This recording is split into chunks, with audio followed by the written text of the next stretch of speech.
जी, कैसे हो आप सब? स्वागत है एक बार फिर से आप सभी का आपके अपने YouTube channel knowledge for destination पर। गाइस, बात करेंगे कच्चे कर्मचारियों से जुड़ी आज की फटाफट खबरों को लेकर। तो ये जल्दी से जान लेते हैं आज की खबरें। तो सबसे पहली खबर आपके यमुनानगर से कि मांगों को लेकर कर्मचारियों ने की बैठक। तो गाइस, यहाँ पे भारतीय मजदूर संघ से संबंधित कर्मचारियों की बैठक हुई है और बैठक में भारतीय मजदूर संघ के जिलाध्यक्ष मोहनलाल गौरी के सामने निगम कर्मचारियों ने अपनी समस्याएं रखी हैं। और मोहनलाल गौरी ने कहा कि सरकार जल्द ही कर्मचारियों की समस्याओं का समाधान करेगी। और वहीं पर कर्मचारियों को 18 मार्च को भारतीय मजदूर संघ के राष्ट्रव्यापी होने वाले प्रदर्शन में भारी संख्या में शामिल होने का आह्वान है जो किया गया है, जिसमें ईपीएफ की सीमा बढ़ाना, ईएसआई का लाभ सभी को देना, सेवा सुरक्षा देना तथा किसी भी कौशल के कर्मचारी को ना निकाला जाए जैसी अनेक विषयों को लेकर इनके द्वारा प्रदर्शन किया जाएगा। और सरकार से मांग की जाएगी कि जल्द से जल्द इन समस्याओं का समाधान है जो किया जाए। नेक्स्ट खबर आपकी यमुनानगर से कि कार्यकारी अभियंता को मांगों को लेकर सौंपा ज्ञापन। तो गई यहाँ पे जन स्वास्थ्य मंडल अभियांत्रिक मंडल के अधीनस्थ कौशल रोजगार कर्मचारियों ने अपनी मांगों को लेकर कार्यकारी अभियंता को ज्ञापन सौंपने का काम है जो किया गया है।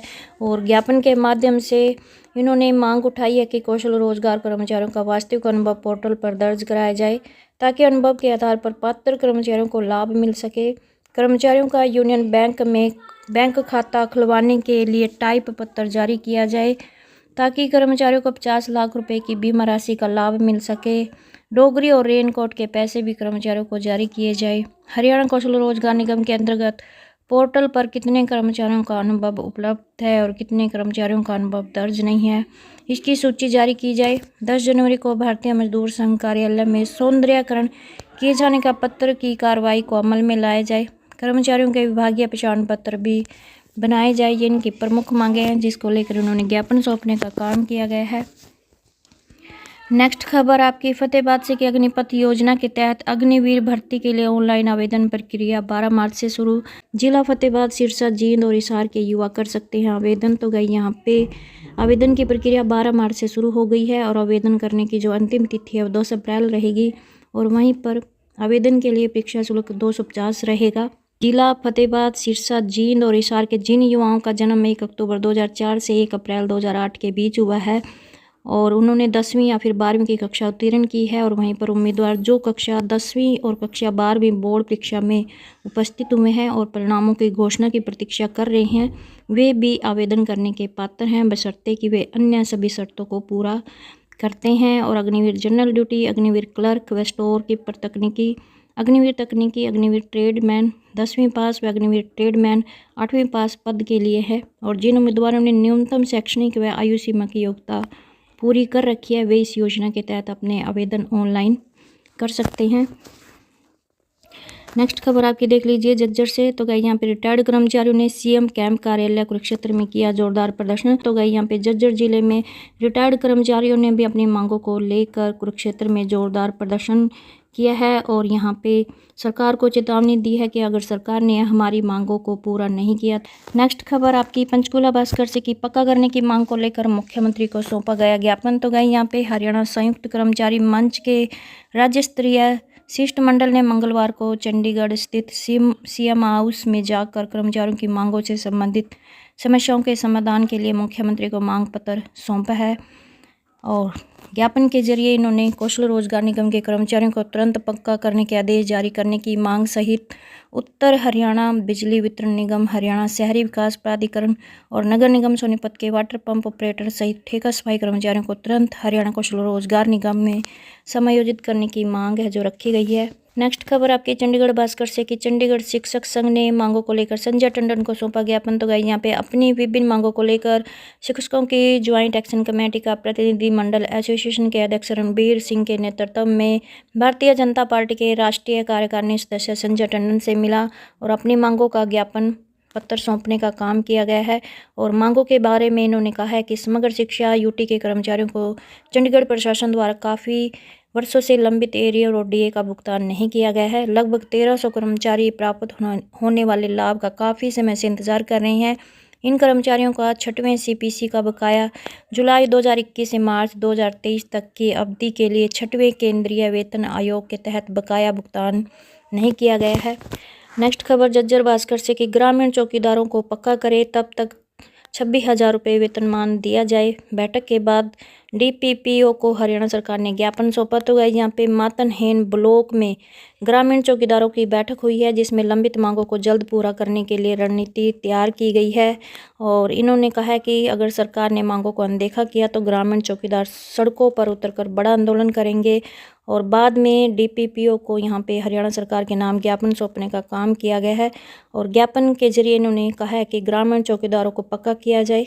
जब तक पक्का कर्मचारी घोषित नहीं करती तब तक 26,000 रुपये वेतनमान दिया जाए। 1500 की आबादी पर एक चौकीदार नियुक्त किया जाए। खाली पदों को भरा जाए। रिटायरमेंट होने पर ग्रामीण चौकीदारों का 2 लाख का भुगतान जल्द ही किया जाए। ड्यूटी के समय चौकीदार की मृत्यु पर 5 लाख रुपए का मुआवजा दिया जाए। हर 5 साल में चौकीदारों को साइकिल देने की घोषणा के आधार पर ग्रामीण चौकीदारों को साइकिल भत्ता तुरंत जारी किया जाए। ग्रामीण चौकीदारों को ईएसआई में कवर किया जाए। ग्रामीण चौकीदारों को सर्दी और गर्मी की अलग अलग वर्दी दी जाए। हर महीने की 10 तारीख तक ग्रामीण चौकीदार सैलरी उनके खातों में डाली जाए। तो ये इनकी प्रमुख मांगे हैं। नेक्स्ट खबर आपकी कैथल भास्कर से आंगनबाड़ी वर्कर हेल्पर यूनियन ने मांगों को लेकर जिला मुख्यालय पर किया प्रदर्शन। तो गई यहाँ पे आंगनबाड़ी वर्कर हेल्पर यूनियन ने जिला मुख्यालय पर प्रधान मंजीत कौर की अध्यक्षता में प्रदर्शन है जो किया गया है। और प्रदर्शन के माध्यम से इन्होंने मांग की है कि पूरे हरियाणा के अंदर विभाग द्वारा जो मोबाइल फ़ोन आंगनबाड़ी वर्करों को दिए जा रहे हैं वो अच्छी क्वालिटी के नहीं है। और वहीं पर पिछले आंदोलन के दौरान बर्खास्त आंगनबाड़ी वर्करों को मानदेय देने की बात हुई थी, लेकिन अभी तक मानदेय है जो नहीं दिया गया है। जबकि यमुनानगर, करनाल और सिरसा में मानदेय दिया गया है, लेकिन कैथल में अभी तक 33 हेल्पर 9 वर्करों का मानदेय अभी तक नहीं दिया गया है। तो उन्होंने मांग उठाई है कि इनका मानदेय है जो वो दिया जाए। खाली पड़े पदों पर भर्ती करने की बात रखी और कहा कि प्रमोशन 25% की बजाय 50% कोटा दिया जाए। हेल्पर के खाली पड़े पदों पर भर्ती की जाए। मानदेय टाइम पर भुगतान किया जाना चाहिए। प्रदर्शन करके मांग पत्र यहाँ पे सीटीएम। नेक्स्ट खबर आपकी चंडीगढ़ से कि आंगनबाड़ियों में खाली पद भरने के लिए नियम बना रही है सरकार। तो यहाँ पे हरियाणा में चल रहे आंगनबाड़ी केंद्रों में इस समय कर्मचारियों के सैकड़ों पद रिक्त पड़े हैं और राज्य सरकार केंद्र की गाइडलाइन के अनुसार इन पदों को भरने के लिए नियमावली तैयार कर रही है। तो मंगलवार को विधानसभा में बुलाना कि कांग्रेस विधायक पूजा चौधरी ने ये मुद्दा उठाते हुए सरकार से आंगनबाड़ी केंद्रों में हेल्पर, वर्करों और सुपरवाइजरों के रिक्त पदों को भरने की मांग एक सवाल के माध्यम से की थी। तो इसको लेकर यहाँ पे महिला एवं बाल विकास मंत्री श्रुति चौधरी ने सदन में कहा कि प्रदेश में इस समय आंगनबाड़ी वर्कर के 28,962 स्वीकृत पद हैं, जिसमें से 33,413 पद भरे हुए हैं, जबकि 2549 पद रिक्त हैं। और वहीं पर आंगनबाड़ी हेल्पर के 25,400 पद स्वीकृत हैं, जबकि 21,011 पद भरे हुए हैं और 4439 पद रिक्त हैं। इसी प्रकार सुपरवाइजर के लिए 1,016 पद स्वीकृत हैं, जिसमें से 898 भरे हुए हैं और 118 पद रिक्त हैं। और सरकार ने सदन में बताया कि इन पदों को भरने के लिए केंद्र के निर्देश अनुसार नियम तय किए जा रहे हैं और ये नियम बहुत ही जल्दी फ्रेम हो जाएंगे और इसी वर्ष आंगनबाड़ी केंद्रों में रिक्त पदों को भर लिया जाएगा। और वहीं पर सुपरवाइजरों के रिक्त पदों को भरने के लिए हरियाणा कर्मचारी चयन आयोग को मांग भेजी जा चुकी है। सोनीपत जिले में सबसे अधिक आंगनबाड़ी वर्करों के 225 पद और आंगनबाड़ी हेल्परों के 300 पद रिक्त हैं। और ये यहाँ पे ये दिखाए गए हैं कि प्रदेश के आंगनबाड़ी केंद्रों में रिक्त पद किस जिले में कितने हैं। ये जिलेवार यहाँ पे रिक्त पदों का ब्यौरा है जो वो दिया गया है। नेक्स्ट खबर आपके कैथल भास्कर से कि एसडीओ के खिलाफ मंगलवार को भी जारी रहा बिजली कर्मचारियों का प्रदर्शन। तो गई यहाँ पे बिजली विभाग के एसडीओ के खिलाफ कर्मचारियों का विरोध तीसरे दिन भी जारी रहा है और कहा कि एसडीओ का रवैया तानाशाही भरा है और अधिकारी लगातार कर्मचारियों को परेशान कर रहे हैं। और वहीं पर महिला कर्मचारियों के साथ भी इनका व्यवहार है जो ठीक नहीं है और कहा कि उच्च अधिकारियों को पूरे मामले की जानकारी है, फिर भी कोई कार्रवाई नहीं हो रही है। इसी कारण कर्मचारी आंदोलन करने पर मजबूर है और इन्होंने चेताया है कि जब तक अधिकारी के खिलाफ कड़ी कार्रवाई नहीं होगी धरना जारी रहेगा। ज़रूरत पड़ी तो उच्च स्तर पर भी प्रदर्शन है जो किया जाएगा। और उन्होंने कहा कि यदि आंदोलन के कारण कोई अव्यवस्था फैलती है तो इसकी सारी जिम्मेदारी एसडीओ और उच्च अधिकारियों की होगी। और वहीं पर एसडीओ अंकित कुमार ने कहा कि आरोप निराधार है। एक महिला कर्मचारी मेडिकल लीव पर थी, इसलिए दूसरी को छुट्टी नोट करवाने के लिए कहा गया था। इस छोटी सी बात को बड़ा मुद्दा है जो बना दिया गया है। नेक्स्ट अपडेट आपकी देख लीजिए, जो कि चंडीगढ़ से है कि आरोही मॉडल स्कूलों के शिक्षक वर्षों से नियमितीकरण और 7वें वेतनमान के इंतजार में। तो गाइस यहाँ पे हरियाणा के 36 आरोही मॉडल स्कूलों में कार्यरत शिक्षक और गैर शिक्षण कर्मचारी पिछले कई वर्षों से अपने नियमितीकरण और 7वें वेतन आयोग के लाभ की प्रतीक्षा है जो कर रहे हैं, लेकिन सरकार बार बार आश्वासन दिए जाने के बावजूद कोई भी ठोस कार्रवाई नहीं कर रही है। और वहीं पर इनका कहना है कि ये 2013 से अनुबंध पर कार्यरत है और 2018 से उनकी स्थायी नियुक्ति की प्रक्रिया लंबित है। और वहीं पर सरकार की जो घोषणाएं हैं वो कागजों तक सीमित है।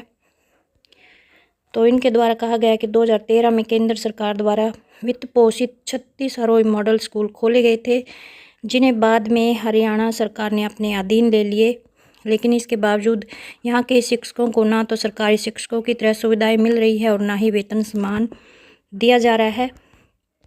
यहाँ पे शिक्षकों की प्रमुख मांगे हैं कि 2018 से लंबित नियमितीकरण प्रक्रिया को शीघ्र पूरा किया जाए, 7वें वेतन आयोग के तहत सरकारी शिक्षकों के समान वेतनमान लागू किया जाए, महिला शिक्षकों को बाल देखभाल के लिए मातृत्व अवकाश की सुविधा दी जाए, स्थानांतरण नीति लागू की जाए ताकि शिक्षकों को अन्य सरकारी मॉडल स्कूलों में स्थानांतरण का अधिकार मिले। Arohi model school staff association Haryana के प्रधान मनोज कुमार का कहना है कि आरोही मॉडल स्कूलों के शिक्षक छात्रों के भविष्य निर्माण में अहम भूमिका है जो निभा रहे हैं, लेकिन हरियाणा सरकार शिक्षकों के हितों की अनदेखी कर रही है और अन्य राज्य में ऐसे शिक्षकों को स्थायी कर दिया गया है, लेकिन हरियाणा में शिक्षक वर्षों से सिर्फ आश्वासनों पर जी रहे हैं और सरकार को जल्द से जल्द नियमितीकरण प्रक्रिया है जो पूरी करनी चाहिए। नेक्स्ट खबर सोनीपत से कि आंगनबाड़ी वर्कर्स ने किया प्रदर्शन, फ़ोन को 5G में कन्वर्ट करने की मांग। तो गाइस यहाँ पे सोनीपत में भी मंगलवार को आंगनबाड़ी वर्कर एसोसिएशन के बैनर तले आंगनबाड़ी वर्कर्स ने जिला कार्यक्रम अधिकारी के कार्यालय पर प्रदर्शन किया है और इसके बाद महिला एवं बाल विकास विभाग के निदेशक के नाम ज्ञापन सौंपा है। और कार्यकर्ताओं ने आरोप लगाया कि सरकार आए दिन उन पर काम का बोझ लाद रही है और वहीं पर इन्होंने मांग उठाई है कि 5G फ़ोन है जो इनको दिया जाए और इसके अलावा 16 सूत्रीय मांग उठाई है कि कर्मचारियों को कम से कम 26,000 रुपये मासिक वेतनमान दिया जाए। 16 सूत्रीय मांगों का ज्ञापन डीपीओ के माध्यम से महिला एवं बाल विकास बाकी निदेशक को यहाँ पे सौंपने का काम है जो किया गया है। नेक्स्ट खबर करनाल भास्कर से। तो करनाल में भी देख सकते हो कि आंगनबाड़ी वर्कर्स ने मांगों को लेकर प्रदर्शन कर सीडीपीओ को ज्ञापन सौंपने का काम किया है और इनका कहना है कि 2 केंद्रों का जिम्मा संभाल रही वर्कर को आधा मानदेय और दिया जाए। तो गाइस यहाँ पे आंगनबाड़ी वर्कर एवं हेल्पर यूनियन ने फोटो कैप्चर के विरोध में जिला मुख्यालय पर प्रदर्शन किया है और आंगनबाड़ी वर्कर और हेल्पर जिला प्रधान रूपा राणा की अध्यक्षता में फुआरा पार्क में इकट्ठा हुए और इसके बाद इन्होंने जिला सचिवालय तक प्रदर्शन किया और प्रदर्शन के बाद यहाँ पे ज्ञापन सीडीपीओ निसिंह को सौंपने का काम है जो किया गया है। नेक्स्ट खबर यमुनानगर से कि सरकार आंगनबाड़ी वर्करों की मांगों को पूरा करे। तो गाइस यहाँ पे जिला यमुनानगर में भी आंगनबाड़ी वर्कर एवं हेल्पर यूनियन ने अपनी मांगों को लेकर प्रदर्शन किया है और प्रदर्शन के जरिए उन्होंने मांग की है कि उन्हें अच्छे फ़ोन दिए जाए ताकि वर्कर हेल्पर अपने सेंटरों का काम सुचारू रूप से कर सके। ऐसी अन्य मांग डिमांड के ऊपर बातचीत रखी गई है और कहा कि विज्ञापन के माध्यम से सरकार से कहना चाहते हैं कि सरकार जल्द उनकी जो मांगे हैं वो पूरी करे, नहीं तो आने वाले समय में हड़ताल करने पर मजबूर ना करे, जिसकी सीधी जिम्मेवारी प्रशासन की होगी। तो ये थी आज की छोटी बड़ी अपडेट। आई होप आपको ये अपडेट चल के प्लीज़ चैनल को सब्सक्राइब और वीडियो को लाइक कमेंट शेयर